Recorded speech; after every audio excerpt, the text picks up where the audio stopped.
Halo semua. Apa kabar untuk hari ini? Semoga harimu selalu menyenangkan ya bro. Selamat datang di channel YouTube saya. Tolong dibantu subscribe, like dan share ya, supaya saya terus semangat bikin kontennya. Wakakakak. Solen 5 chapter 1005 kucing besar menang.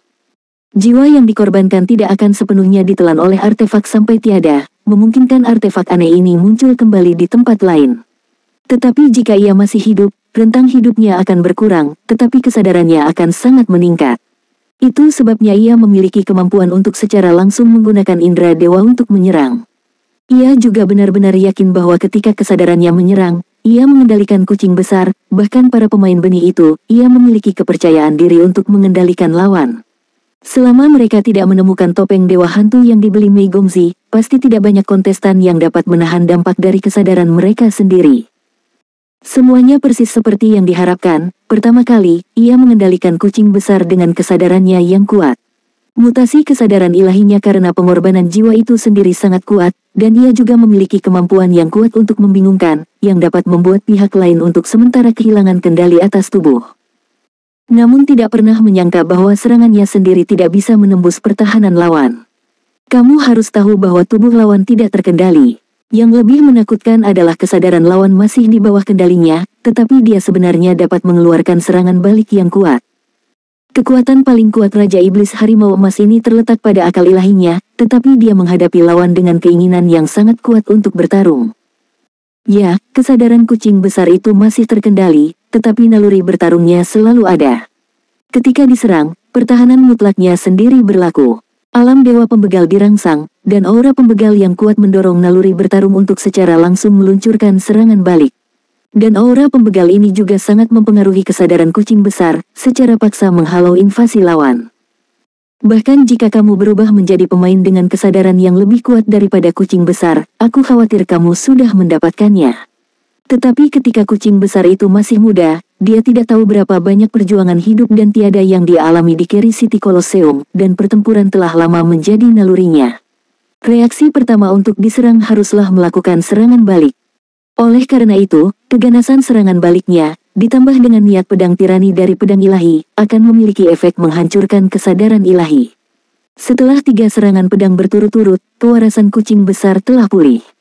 Niat membegal yang kuat menahan keraguan di hatinya sejenak, dan pedang pembantaian dewa meletus dengan niat pedang yang kuat, dan sinar pedang menyapu seperti sungai yang terus-menerus menyerang Raja Iblis Harimau Emas, menyebabkannya mundur selangkah demi selangkah. Raja Iblis Harimau Emas juga tidak berdaya. Jika dia ingin menggunakan kesadarannya untuk mengendalikan kucing besar, dia tidak bisa lagi melakukannya. Di bawah aksi domain dewa pembegal, kesadaran kucing besar telah disegel oleh dirinya sendiri, dan hanya niat membegal terungkap. Dengan aura pembegal di matanya, dia menekan langkah demi langkah. Cahaya pedang yang menakutkan terus meletus, dan setiap potongan pedang tak terhindarkan.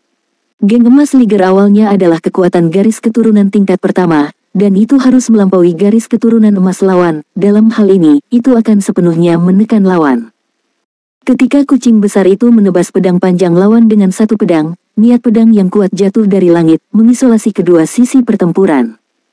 Suku Liger menang. Kaisar Iblis Agun Pedang Suci, mengandalkan niat pedangnya untuk membangunkan kucing besar dalam keadaan disembelih. Di penghujung pertandingan, kucing besar berhasil melewati babak pertama knockout dan memasuki babak kedua.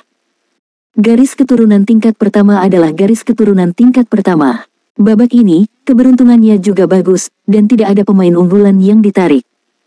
Niat membegal di mata kucing besar berangsur-angsur surut. Setelah membungkuk kepada Kaisar Iblis Pedang Suci, dia berbalik dan meninggalkan panggung bahkan tanpa melihat Raja Iblis Harimau Emas, yang sudah sedikit sakit. Mengapa keberuntungan itu baik, hanya ia yang tahu. Alasan mengapa keberuntunganku baik adalah karena seseorang telah memberkatiku.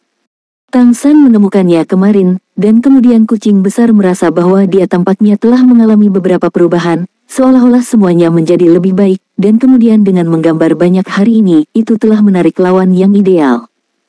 Kekuatan Raja Iblis Harimau Emas ini tidak lemah, tetapi kekuatannya terletak pada kendali kesadarannya. Dan pertarungannya hanya akan menahan lawan, memenangkan pertempuran. Kamu harus tahu bahwa dalam pertempuran kaisar ini, bahkan jika itu hanya sebuah kemenangan, itu adalah kehormatan besar bagi rasnya sendiri. Bagaimanapun, setiap kontestan bisa dibilang merupakan perwakilan dari suatu ras. Terlebih lagi, ia mengalahkan Raja Iblis Harimau Emas, perwakilan dari klan Iblis Harimau. Bagi klan Iblis Singa, mengalahkan klan Iblis Harimau adalah kehormatan terbesar. Di tribun, penonton klan Iblis Singa telah memberikan sorakan yang menggelegar. Kucing besar itu mengangkat Excalibur di tangannya ke arah mereka. Saat berikutnya, tatapannya tersapu ke satu arah. Matanya sedikit menyipit, dan ada momen kegilaan di matanya. Untuk kucing besar, ia tidak berpikir bahwa ia benar-benar bisa mendapatkan tempat dalam pertempuran kaisar, itu tidak mungkin. Ada begitu banyak kekuatan garis keturunan teratas di sini, dan mereka jauh lebih kuat darinya dalam hal sumber daya dan akumulasi. Jika dimasukkan dalam 10 tahun, ia akan meminta dirinya untuk bisa bertarung, tetapi kali ini masih terlalu terburu-buru. Tujuannya bukan untuk memenangkan takhta, tetapi untuk membantu Singa Emas menyelesaikan pertempuran nasib. Patriark generasi sebelumnya dari klan Singa Emas meninggal dalam pertempuran dengan lawan. Excalibur di tangannya juga ditinggalkan oleh sang patriark. Raja Iblis Harimau Emas bukanlah target yang ingin ditantangnya, keberadaan yang ingin ditantangnya ada di ruang VIP di atas. Selama bisa mengalahkan lawan itu, maka ia telah memenuhi janjinya kepada Singa Emas. Meski jauh di lubuk hatinya, kucing besar itu sangat membenci klan monster singa atau klan monster harimau. Tanpa penindasan mereka, bagaimana bisa Liger mencapai titik di ambang kepunahan? Jika bukan karena penampilan Tang San, Liger tidak tahu apa yang sedang terjadi sekarang, bagaimanapun istrinya pasti sudah meninggal. Namun, pada tahun lalu, ia juga harus mengakui bahwa klan Singa Emas telah mengabdikan segalanya untuk itu dan memberikan semua yang dibutuhkannya tanpa syarat. Bahkan Golden Lion King berperan sebagai sparring partnernya, menemaninya berlatih setiap hari. Ia bahkan mencoba segala cara untuk menarik esensi darah yang kuat dari klan Singa Emas dan Harimau Emas untuk membantunya meningkatkan kekuatan darah. Hati manusia berdaging, begitu juga Liger. Dalam hal ini, kucing besar sangat merasakan ketulusan klan Singa Emas. Dukungan penuh dari keluarga besar memungkinkan untuk menjadi Great Demon King dalam waktu singkat. Selain itu, dia masih Raja Iblis besar dari garis keturunan tingkat pertama, dan dia telah sepenuhnya memimpin klan Liger untuk berdiri. Ia bersyukur, setidaknya, apapun yang terjadi, komitmennya terhadap Singa Emas akan terpenuhi. Bahkan dengan mengorbankan nyawa. Hari ini, ia telah mengalahkan lawannya di game pertama, dan ia menantikan untuk bertemu orang itu di medan perang. Mengalami perseteruan terbesar dari klan Singa Emas. Ini bukan pertempuran kaisar, tetapi pertempuran hidup dan tiada. Di ruang tunggu, melihat kucing besar memenangkan permainan, Tang San menunjukkan senyum penuh pengertian di wajahnya. Tidak perlu menonton pertandingan berikutnya, itu akan segera berakhir. Sebelum sisa penonton meninggalkan panggung, dia memimpin para tetua klan Pohon Emas Biru keluar dari ruang tunggu dan kembali ke White Tiger Hotel. Ketika malam tiba, setelah lebih dari 4 pertandingan, putaran pertama kompetisi putra dalam pertempuran kaisar berakhir. Pada akhirnya, 38 pemain memasuki babak kedua. Karena ada beberapa kelompok pemain yang sama-sama kalah, keduanya tersingkir. Kamu dapat melihat kebrutalan permainan. Beberapa orang bahkan memprediksi bahwa akan ada paling banyak 2 putaran lagi, dan 8 besar harus ditentukan. Playoff putaran keempat kemungkinan tidak diperlukan. Persaingan selanjutnya hanya akan lebih intens dari babak pertama. Kembali ke White Tiger Hotel, Tang San kembali ke kamarnya. Dia dengan cepat mengganti pakaiannya dan mengubah penampilannya. Jadikan dirimu terlihat seperti manusia normal. Dan kemudian diam-diam dikirim. Solen 5 chapter 1006 pria berjubah abu-abu. Pada saat ini, bahkan semua kaisar masih memikirkan pertempuran yang baru saja selesai untuk menduduki kaisar, dan tidak mungkin bagi siapapun untuk memperhatikan fluktuasi spasial yang tidak signifikan ini. Setelah 3 teleportasi berturut-turut, Tang San datang ke kedai terpencil di halaman leluhur. Karena pertempuran kaisar, sebagian besar penonton masih berada di Bukit Dewan di pusat kota saat ini. Jadi, ketika Tang San datang ke kedai ini, sebenarnya tampak sedikit tenang. Di seluruh aula, hanya ada satu sudut gelap di mana ada tamu, dan yang ini tidak memiliki rasa keberadaan. Jika kamu tidak memberikan perhatian khusus, kamu bahkan tidak akan dapat menemukan keberadaannya. Tapi Tang San secara alami segera menemukannya, berjalan dengan cepat dan duduk di seberangnya. Beri aku segelas bir. Tang San memesan minuman. Orang yang duduk di seberangnya diselimuti jubah abu-abu gelap yang besar, dengan kepala tertunduk, jadi dia tidak bisa melihat seperti apa bentuknya. Tang San tidak perlu melihat dengan jelas, karena bahkan jika pihak lain mengangkat kepalanya, apa yang dilihatnya adalah kabut pengetahuan. Bagaimana? Tang San bertanya setelah menyesap bir pertama. Sangke, suara pihak lain sedikit lembut, bahkan sedikit halus. Lalu lanjutkan, kata Tang San. Kamu bisa melanjutkan. Deposit, kata pihak lain dengan suara lembut. Begitu Tang San mengangkat tangannya, sebuah cincin penyimpanan dilemparkan ke arahnya. Ketika cincin itu terbang di depan pihak lain, cahayanya tampak sedikit terdistorsi, dan kemudian menghilang. Tang San minum bir di depannya, tidak mengatakan apa-apa, bangkit dan pergi. Baru setelah dia pergi untuk waktu yang lama, pria berbaju abu-abu itu berada di sisinya, dan ada lebih dari selusin pria berbaju abu-abu. Bisakah kamu melihat identitasnya? Pria berbaju abu-abu yang duduk di seberang Tang San bertanya dengan suara rendah. Aku tidak bisa melihatnya. Aku hanya bisa merasakannya sangat kuat. Ada ancaman yang mematikan. Itu mungkin kaisar. Aku tidak tahu siapa itu. Kecuali jika kamu menyerangnya. Orang ini sangat berbahaya. Raja, benar-benar ingin bekerja sama dengannya. Sejak deposit telah diterima, kita harus melanjutkan. Terlebih lagi, inilah yang selalu ingin aku lakukan. Lanjutkan dengan cara yang paling bijaksana. Ya. Semua orang berbaju abu-abu di sekitarnya membungkuk dan memberi hormat. Pada saat berikutnya, cahaya di kedai berubah lagi, dan semuanya kembali ke penampilan sepi sebelumnya. Setelah meninggalkan kedai, waktu dan ruang di sekitar tubuh Tang San menjadi lamban. 1 menit sebelum sosoknya menghilang di jalan, dia benar-benar kembali ke kamarnya di White Tiger Hotel. Dengan penutup menara ruang dan waktu, tidak ada eksistensi yang bisa mengikutinya. Senyum tipis muncul di wajahnya, mata Tang San sedikit menyipit. Tentu saja, dia merasakan ada makhluk lain di sekitarnya pada saat itu.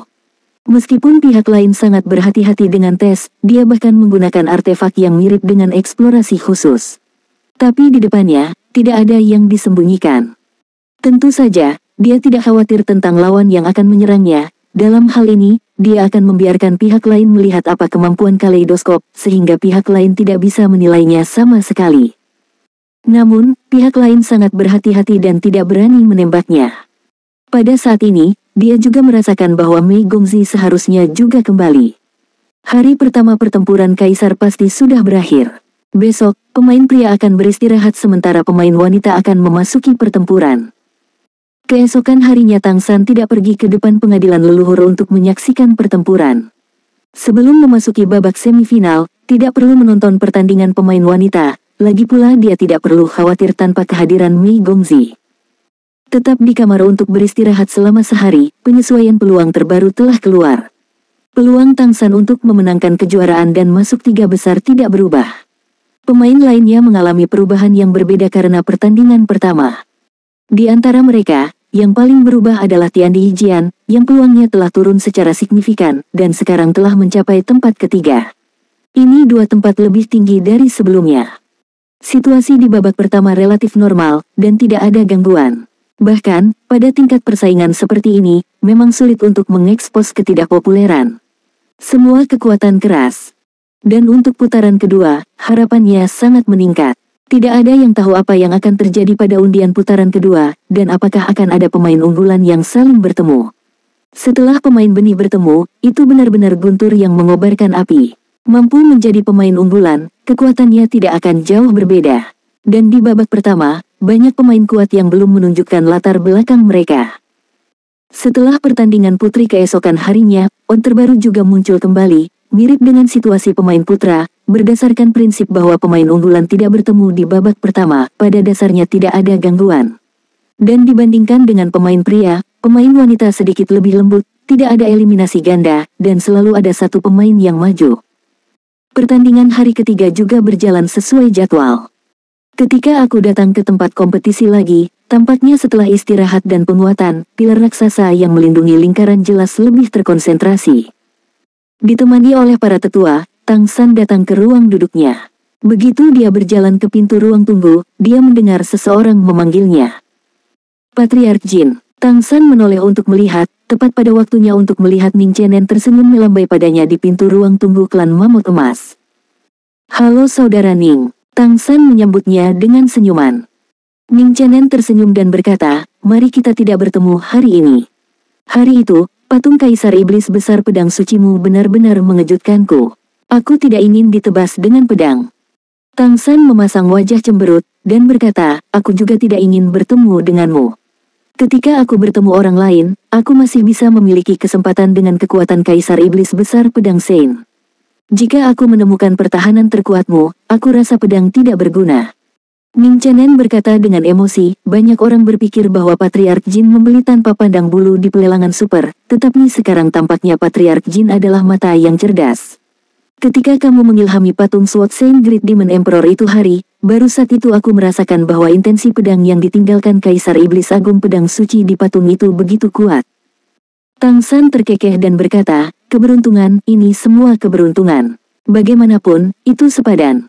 Apakah itu sepadan? Patung Kaisar Iblis Besar pedang suci hampir setara dengan menjamin kemenangan. Premisnya bukan untuk bertemu dengan pemain unggulan terkuat. Terlebih lagi, Tang San belum satu ronde, dia bahkan takut satu ronde di ronde pertama. Itu saja untuk 2 putaran. Ning Chenen hampir menangis karena iri. Kamu tidak perlu bekerja keras, dengan patung yang benar-benar sebanding dengan artefak satu kali ini, kamu akan menjamin 2 kemenanganku. Intinya adalah, bukankah sia-sia untuk menggunakan benda ini pada Jin Miaolin? Tidak mungkin baginya untuk terus maju nanti, jika dia telah menghabiskan ribuan koin ametis untuk memenangkannya. Jika kamu menggunakannya lagi di permainan kunci berikutnya, bukankah kemungkinan menang akan sangat meningkat? Patriark Jin, mengapa kita tidak mendiskusikan apa yang kamu pikirkan? 10.000 koin ametis, kamu menjual patung itu kepadaku. Bagaimana? Ning Chenen bertanya dengan ragu, seharusnya tidak mudah bagimu untuk melanjutkan di game berikutnya. Jika kamu menyia-nyiakan barang bagus seperti itu di muka, kamu sebaiknya menjualnya kepadaku. Aku memberi harga 3 kali lipat. Tang San mengangkat bahu dan berkata, Saudara Ning, apakah kamu pikir aku kekurangan uang? Ning Chenen hampir tiada tercekik olehnya, bukan. Berapa banyak yang mereka habiskan di pelelangan? Apakah itu seseorang yang miskin? Tapi apakah benar-benar baik bagimu untuk berterus terang? Tang San berkata sambil tersenyum, Saudara Ning, kamu tidak perlu khawatir tentang promosi. Aku juga tahu bahwa aku akan tersingkir nanti. Lagi pula, aku juga mewakili kota utama. Kami tidak bisa melakukannya, memalukan untuk kota Jianmu. Ning Chenen menolak dan tidak mengatakannya, bukankah normal bagimu untuk malu dengan kota Jianmu? Soul Land 5 Chapter 1007 putaran kedua sistem gugur dimulai. Pada saat ini, Tang San merasakan aura yang akrab, dan tanpa sadar menoleh untuk melihat. Dia melihat Mei Gongzi, ditemani oleh para tetua klan Iblis Merak dan ibunya, juga datang ke ruang tunggu. Melihat Mei Gongzi dalam gaun perak panjang, Tang San tidak menyembunyikan cintanya sama sekali. Ning Chenen tidak bisa menahan tawa dengan suara rendah, sepertinya Patriark Jin benar-benar di sini untuk bersaing. Aku pikir kamu lebih tertarik pada Tuan Kota Mei daripada menduduki tahta. Tang San berkata tanpa penutup, itu wajar. Tuan Kota Mei sangat cantik, jika kamu bisa membuatnya menikah denganku, aku akan memberimu patung itu. Ning Chenen tertawa dan berkata, aku tidak bisa melakukan itu. Tuan Kota Mei juga penguasa kota utama. Namun, kamu memiliki beberapa saingan dalam jatuh cinta.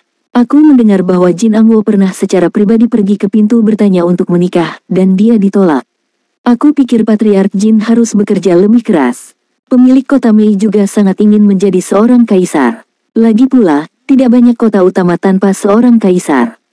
Mendengarkan sindiran sarkasme, Tang San pura-pura tidak mendengarnya, melambai padanya, dan berkata, aku akan mengistirahatkan pikiranku dulu dan bersiap untuk kompetisi. Melihatnya memasuki ruang tunggu, Ning Chenen cemberut dan kembali ke ruang tunggu. Begitu Tang San duduk, Jin Yaosen di sisinya tidak bisa menahan diri untuk tidak berkata, ada apa? Tidak tahu malu, dan kamu masih ingin membeli harta kami. Mengapa mereka pergi sejak lama? Saudaraku, jika kamu menemukannya, tebas dengan keras.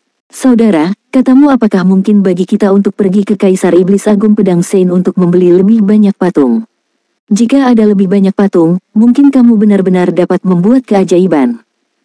Tang San berkata tanpa daya, apa maksudmu menjadi seorang kaisar? Kamu punya begitu banyak waktu luang untuk membuatnya. Dengan patung ini, aku sudah cukup beruntung, jangan memikirkan banyak hal. Lakukan yang terbaik di kompetisi, dan kamu bisa pergi kemanapun kamu pergi. Jangan terlalu memikirkannya. Mei Gongzi juga memasuki ruang tunggunya saat ini, dan dia memegang daftar kontestan di tangannya. Tentu saja, kontestan yang tersisalah yang melewati babak pertama. Sebelum kompetisi dimulai secara resmi, ketika Tang San bertemu dengannya untuk terakhir kalinya, dia menyuruhnya untuk tidak mencari sendiri selama kompetisi berikutnya. Ketika kamu benar-benar masuk final, kamu akan menemukan cara untuk menghubungi diri sendiri. Agar tidak menunjukkan kaki mereka dalam proses kompetisi. Karena seluruh kompetisi berada di bawah pengawasan lebih dari selusin kaisar, terutama kaisar yang mengendalikan keberuntungan Kaisar Iblis Tianhu, satu hal buruk akan membawa masalah besar. Mei Gongzi secara alami mengerti apa yang dia maksud dan setuju. Namun, setelah putaran pertama kompetisi hari itu, Mei Gongzi dengan cermat mengamati setiap kontestan yang maju, termasuk kemampuan para kontestan ini. Tapi yang mengejutkannya adalah dia tidak menemukan petunjuk tentang hubungan Tang San sama sekali. Dia bertanya pada dirinya sendiri bahwa dia cukup akrab dengan Tang San, dan dia pada dasarnya tahu apa yang mampu dilakukan Tang San. Namun, bahkan dia tidak dapat mengetahui siapa Tang San dalam kompetisi, yang membuatnya mulai sedikit cemas sambil terkejut. Bukankah Tang San sudah tereliminasi? Dia harus ada di sana. Dia masih memiliki kepercayaan pada kekasihnya. Tapi siapa itu? Ada kurang dari 40 kontestan yang tersisa. Yang mana Tang San? Dia tidak harus berpartisipasi dalam 2 hari ini. Dia mempelajari daftar kontestan setiap hari. Dia tidak terlalu memperhatikan pemain wanita, dan fokus utamanya adalah pada daftar pemain pria. Tetapi apakah dia menggunakan metode pengecualian atau metode penyaringan, dia masih tidak dapat menemukan pemain yang cocok dengan karakteristik Tang San. Ini benar-benar luar biasa. Su Qin juga melihat kecemasannya, dan mengatakan kepadanya, jika dia bisa melihatnya, bukankah Kaisar akan melihatnya? Aku tidak dapat menemukan bukti bahwa Tang San bersembunyi dengan baik. Tapi Mei Gongzi masih sedikit tidak percaya, dan dia berencana untuk memperhatikannya hari ini. Identifikasi dengan cermat siapa Tang San. Memegang daftar di tangannya, dia dengan hati-hati melihat nama-nama itu terlebih dahulu. Melihat tempat di luar lagi, mata Tuan Muda Mei menunjukkan cahaya yang kuat. Hari ini, dia percaya bahwa dia akan dapat menemukan siapa pacarnya di bawah pengawasan yang cermat. Tempat pertandingan hari ini masih penuh, dan suasananya lebih bersemangat. Dibandingkan dengan pemain wanita, pemain pria pasti lebih dipedulikan, dan mungkin ada adegan di mana pemain unggulan bertemu hari ini. Persaingan pasti akan menjadi lebih intens, dan keberuntungan akan memainkan peran besar saat ini. Bersiaplah untuk undian babak baru. Suara Kaisar Iblis Tianhu terdengar. Semua pemain keluar. Sama seperti ronde pertama, sebuah bola cahaya melesat di antara gelombang Kaisar Iblis besar, dan kali ini, ada 38 bola cahaya kecil mengambang di dalamnya. Semua kontestan meraba-raba tangan, dan masing-masing menarik nomor. Ning Chenen menoleh untuk melihat Tang San dan tersenyum, Patriark Jin. Jika kita memenangkan satu sama lain putaran ini, proposalku sekarang masih valid. Kamu juga mengatakan bahwa bahkan jika ada patung Kaisar Iblis besar pedang suci, kamu tidak bisa mematahkan pertahananku. Jika kamu memenangkan ronde ini, kamu bisa menjual patung itu kepadaku dan mengaku kalah, bagaimana? Mari kita selesaikan dengan damai. Tang San meliriknya tanpa daya, dan berkata, bagaimana kamu tahu bahwa keberuntunganku sangat buruk? Kamu nomor berapa? Ning Chenen merentangkan telapak tangannya, memperlihatkan bola di telapak tangannya, nomor 1. Bagaimana? Apakah kamu nomor 2? Tang San tertawa dan berkata, itu agak disayangkan. Aku nomor 3. Saat dia berbicara, dia juga membuka telapak tangannya, dan angka di telapak tangannya adalah nomor 3. Nomor 1 melawan nomor 2, nomor 3 melawan nomor 4. Hanya terhuyung-huyung dan tidak bertemu Ning Chenen. Tang San benar-benar tidak ingin bertemu dengannya saat ini, tentu saja itu adalah situasi yang baik jika dia tidak melakukannya. Namun, wajah Ning Chenen runtuh, hanya sedikit, sangat sedikit. Tang San tertawa dan berkata, tidak masalah, jika aku melewati babak ini, bukankah kamu masih memiliki kesempatan untuk menarikku di babak berikutnya? Pada saat itu, aku tidak memiliki patung, bukan? Lebih baik menggambar. Ning Chenen juga tersenyum, itu juga masuk akal. Lalu aku menantikan putaran menggambar berikutnya untuk Patriark Jin. Dia benar-benar memandang rendah Patriark Pohon Emas Biru di dalam hatinya, jadi Tang San memanggilnya Saudara Ning, tapi dia selalu memanggil Tang San Patriark Jin. Semakin jauh ke belakang permainan, semakin tinggi kemungkinan menggambar satu sama lain. Pikirkan juga, babak selanjutnya lebih baik. Setelah pemain pria melakukan undian, pemain wanita tidak akan melakukan undian hari ini, tetapi akan diundi lagi sebelum pertandingan besok. Permainan dimulai, kelompok pemain pertama akan naik ke panggung. Suara Kaisar Iblis Tianhu datang lagi. Ning Chenen tidak kembali ke ruang tunggu kali ini, itu ada di game pertama, melompat dan jatuh ke lantai kompetisi. Dan pada saat yang sama Ning Chenen terbang, seseorang di ruang tunggu di sisi lain melompat keluar dan jatuh ke arah meja kompetisi. Meskipun tidak semua penguasa kota adalah pemain unggulan, kemungkinan bahwa penguasa kota adalah pemain unggulan relatif tinggi. Melihat lawan Ning Chenen, Tang San tidak bisa menahan tawa, keberuntungan itu cukup bagus. Wajah Ning Chenen terlihat sedikit jelek, lawannya jatuh dari udara tipis, untungnya, lawan ini bukan pemain unggulan. Kekuatannya sendiri tidak terlalu kuat. Setidaknya di antara 38 pemain yang telah dipromosikan sejauh ini, mereka harus berada di peringkat menengah dan bawah. Dapat mewakili kota utama, atau pemain di tengah dan bawah. Di antara semua kontestan, klan pohon emas biru adalah yang pertama menanggung beban. Kedua, secara alami merupakan kota utama tanpa seorang kaisar. Itu dari kota King Kong. Ini juga alasan mengapa wajah Ning Chenen jelek. Ning Chenen memiliki darah keluarga King Kong Jing, meskipun di permukaan dia mengatakan kepada Tang San bahwa dia tidak peduli dengan jatuhnya kaisar King Kong Jing Jing. Tetapi pada kenyataannya, bagaimana mungkin tidak peduli? Awalnya ada dua kaisar di belakang mereka, tetapi sekarang mereka menjadi satu. Perubahan ini bukan perubahan besar biasa. Solen 5 Chapter 1008 Pertempuran kedua, Raja Naga Api. Keluarga King Kong Jing tidak memiliki kaisar King Kong Jing Jing. Baru-baru ini, mereka datang untuk mencarinya berkali-kali dan bertanya apakah ingin pergi ke keluarga King Kong Jing untuk duduk di sana. Golden Mammoth juga sedikit tidak stabil. Para tetua di klan berpikir itu harus pergi. Ini setara dengan Golden Mammoth yang mengendalikan dua kota utama. Raja Iblis Mammoth bermaksud menunggu sampai akhir kompetisi ini. Hal ini didorong kembali. Tapi tidak peduli apa, hubungan antara Ning Chenen dan keluarga King Kong Jing cukup baik. Pada saat ini, orang yang mewakili klan King Kong Jing adalah tetua tingkat Raja Iblis Besar yang pernah ditemui Tang San dari klan Jing Jing. Di ronde pertama, ia melewati risiko dengan pertahanannya yang kuat. Pada putaran kedua, itu jelas sedikit lemah.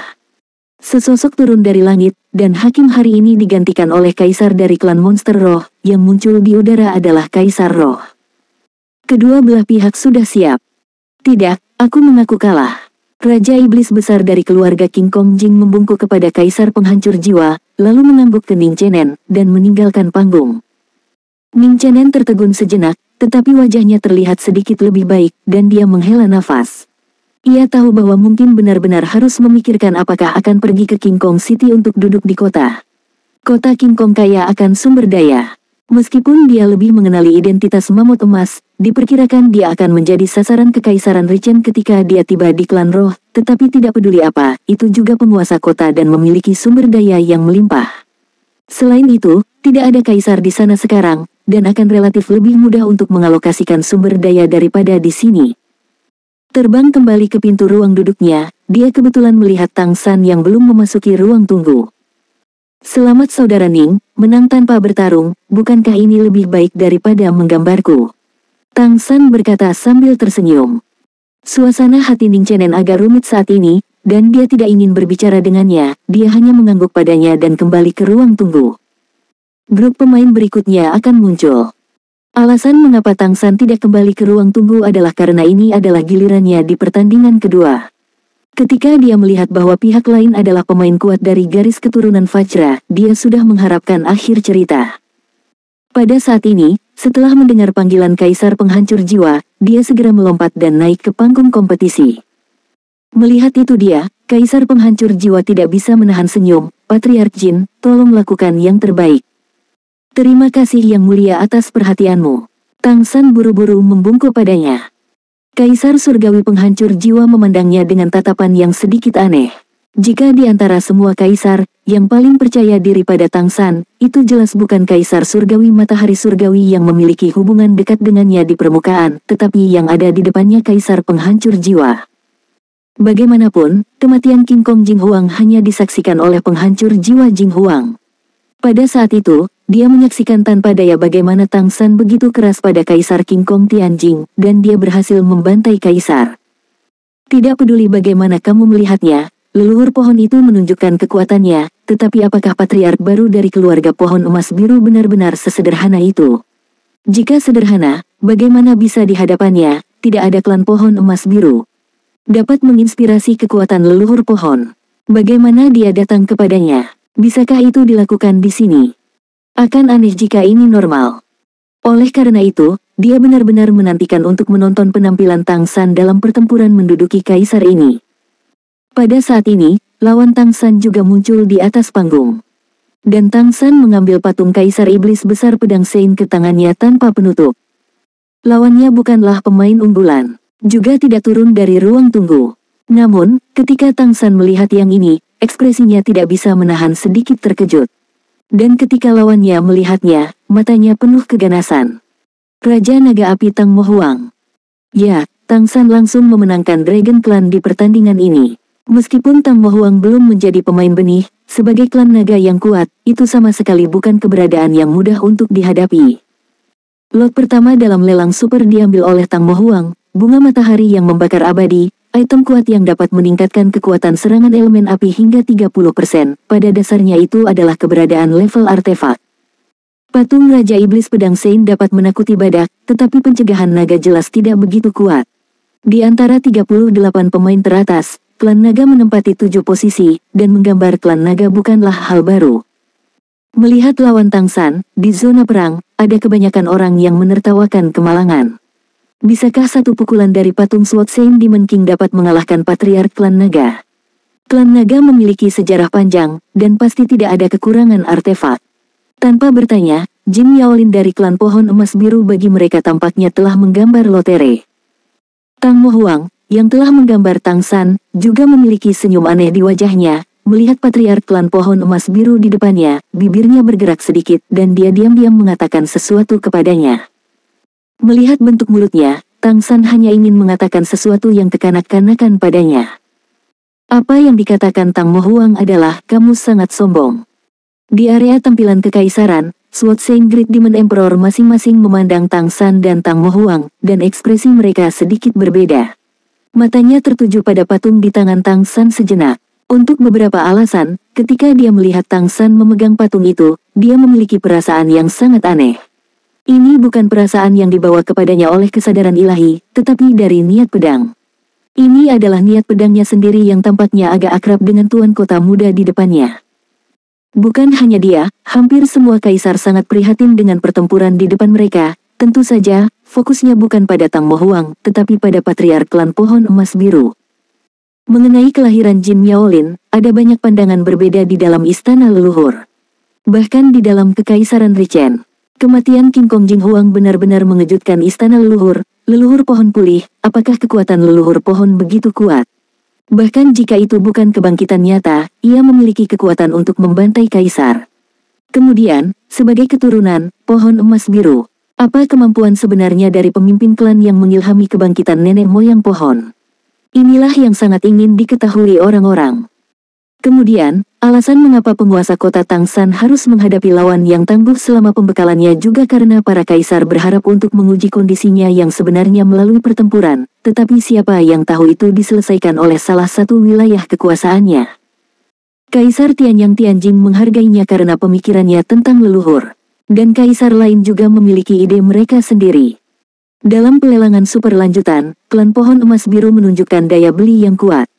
Secara tak kasat mata, itu memainkan peran besar dalam menaikkan harga pelelangan super, sehingga para kaisar menghasilkan banyak uang, dan keluarga pohon emas biru menghasilkan banyak uang. Sikap patriark klan pohon emas secara alami telah mengalami beberapa perubahan baru.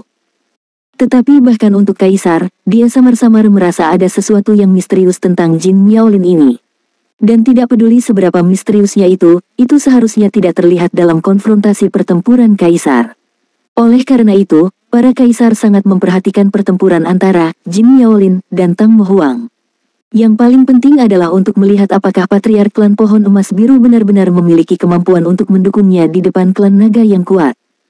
Kedua belah pihak sudah siap. Kaisar penghancur jiwa masing-masing memandang Tang San dan Tang Mo Huang. Mata Tang Mo Huang berubah merah hampir seketika, seolah-olah ada magma neraka meletus dalam sekejap di belakangnya, naga api besar muncul entah dari mana, dan naga api besar dengan panjang 100 meter menyilaukan kecemerlangan. Di tangannya, dia memegang tombak naga yang ramping. Tidak hanya itu, tetapi juga ada 3 nyala api di belakang kepalanya. Manik-manik merah, oranye, dan biru tergantung di sana, memancarkan kecemerlangan api yang berbeda. Tombak naga merah tua tampaknya ada lava mengalir di atas, dan di sudut mata Tang Mo Huang, nyala api keemasan kecil menyebar di udara.